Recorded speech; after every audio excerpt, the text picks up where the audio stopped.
Assalamualaikum warahmatullahi wabarakatuh. Perkenalkan nama saya Rizky Nurjaya. Saya dari Prodi Informatika.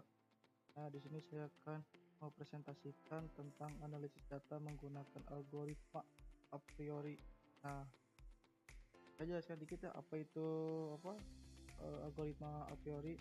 Nah, jadi algoritma a priori adalah pandangan atau asumsi yang dari data atau pengetahuan terbentuk sebelum adanya pengamatan. Nah, gitu. Nah, pada ini saya akan apa datasetnya menggunakan data Broad-Series. Tujuan dari analisis ini adalah untuk menemukan pola pembelian pelanggan sehingga kita dapat mengetahui barang apa saja yang sering dibeli secara bersama. Nah, mengapa perilaku konsumen penting? Nah, dalam dunia retail, memahami pola belanja pelanggan adalah kunci strategi bisnis. Contoh sederhana, jika pelanggan yang membeli roti sering juga membeli susu, maka kita bisa menentukan produk, promo bundling, dan data. Nah, untuk penentuan produk, menempatkan produk yang sering dibeli bersama pendekatan untuk meningkatkan kenyamanan belanja. Jadi enaklah untuk belanja itu. Dan untuk promonya jadi membuat paket promo yang menggabungkan produk-produk terkait untuk mendorong pembelian lebih banyak. Nah, untuk menggunakan teknik mini ini dengan algoritma Polri untuk menemukan pola tersembunyi. Nah, begitu. Nah, dataset yang digunakan adalah dataset growling yang berisi member number, it pelanggan, data, tanggal transaksi, item deskripsi atau barang yang dibeli. Namun data ini masih berbentuk terpisah, jadi perlu dilakukan processing terlebih dahulu. Gitu. Nah, tahap processing pada tahap ini data diolah menjadi bentuk transaksi. Caranya adalah dengan menggabungkan member number dan data sehingga setiap barisan mempresentasikan satu transaksi lengkap. Selain itu, item dalam satu transaksi dikumpulkan menjadi bentuk list, contohnya milk, bread, butter. Nah, itu.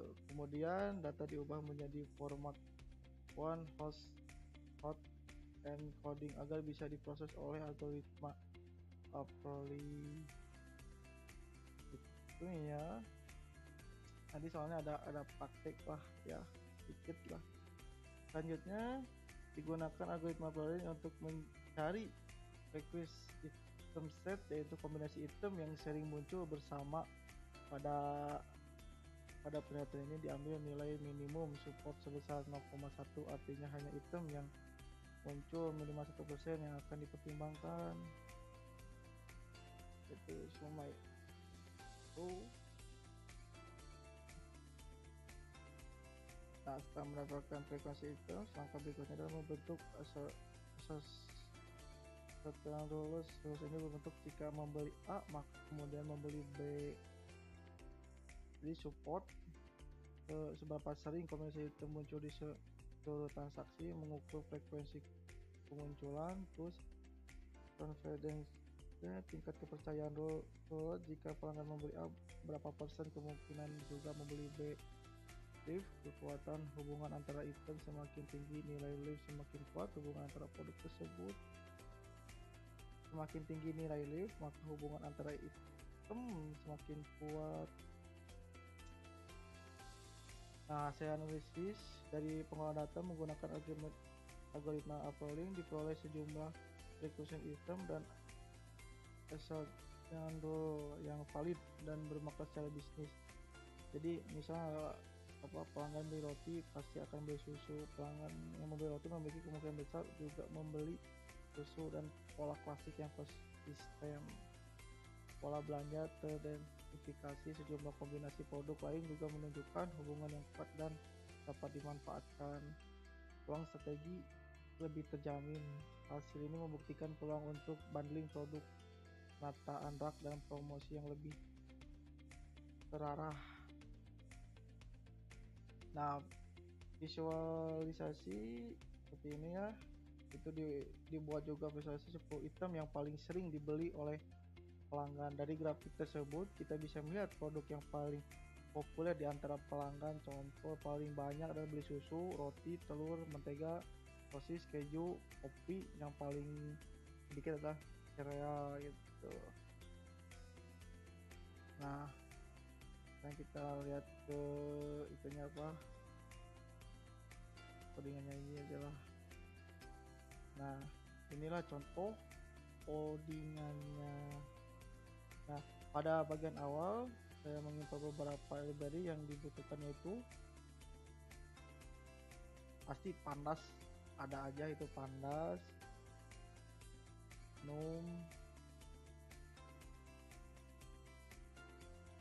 jadi seperti pandas untuk mengolah data, num untuk operasi numerik, mtlotlib untuk visualisasi, serta mlx trend untuk algoritma a priori dan associated rules. Library ini digunakan karena sudah menyediakan fungsi siap pakai untuk data mining.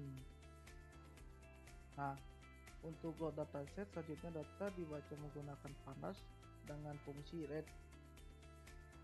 Mana? Nah, ini nih.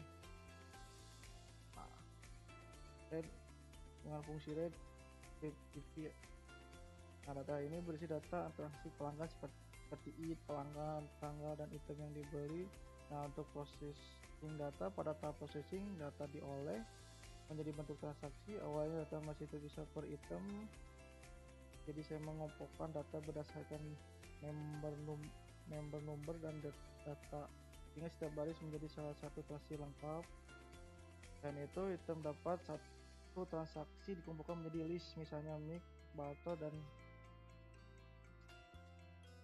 bread dan butter. Contohnya ini datanya ini mana ya?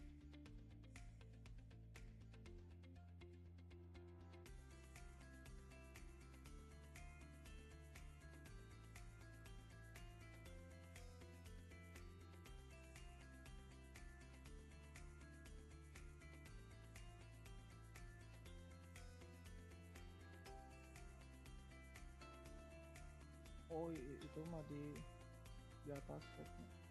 Nah, transparansi format transaksi, data transaksi tersebut kemudian diubah menjadi list of list karena algoritma a priori membutuhkan format seperti itu. Contohnya, salah satu transaksi berisi beberapa item dalam satu list. Nah, untuk one hot encoding.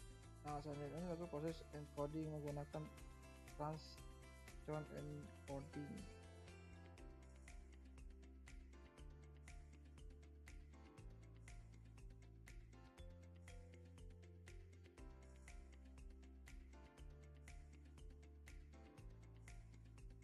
Nah, tujuan mengubah data menjadi bentuk tabel atau boolean, yaitu true jika item dibeli, false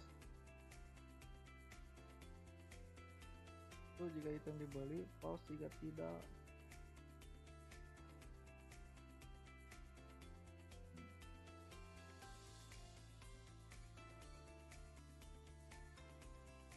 Nah, ini nih.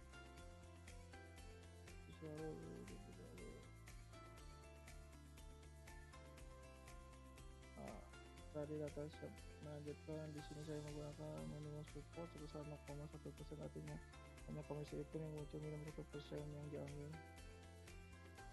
Nah, dari box itu kemudian dibuat menggunakan associated rules.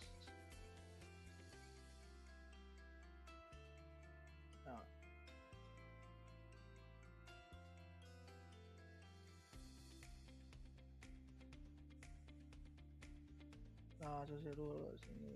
Nah, ini berfungsi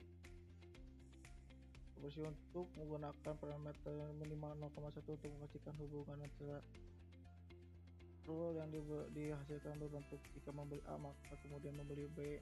Status fitur rules selanjutnya, rules di filter akan hanya menampilkan yang memiliki minimal satu item di encoded dan consquare. Ini dilakukan agar rule lebih relevan dan mudah dianalisis. Nah, untuk terakhir saya menggunakan visualisasi menggunakan Matplotlib grafik ini menampilkan 10 item yang paling sering dibeli sehingga kita dapat produk yang paling populer. Nah, contohnya inilah. Ini contoh codingannya. Terus hasilnya kayak gini. Nah,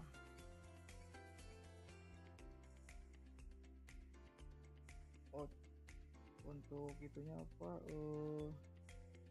Saya menggunakan dataset Provis data GV. Nah, ini member, dan kalau member, number data, item, description, tahun, dengan berapa coding, kan ini lah malah menjadi kayak gini gitu. Nah,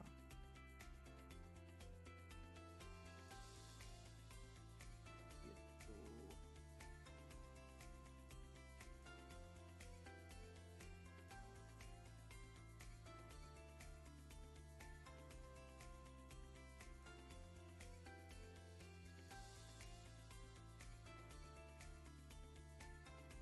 Nah, ini kan udah semua di apa ini. Nah, untuk kesimpulannya, analisis ini menggunakan graph algorithm pada dataset Proses menghasilkan wawasan yang lebih bernilai tinggi untuk strategi bisnis.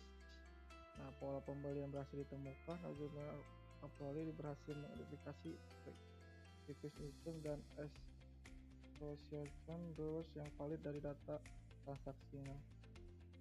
Hubungan antara produk terbentuk. Terdapat hubungan kuat antara produk, contoh roti dengan susu, itu pasti yang dapat dimanfaatkan secara strategis. Dasar pengembalian keputusan analisis mendukung strategi banding, penataan produk, dan promosi yang lebih efektif dan berbasis data. Itu sekian dari saya.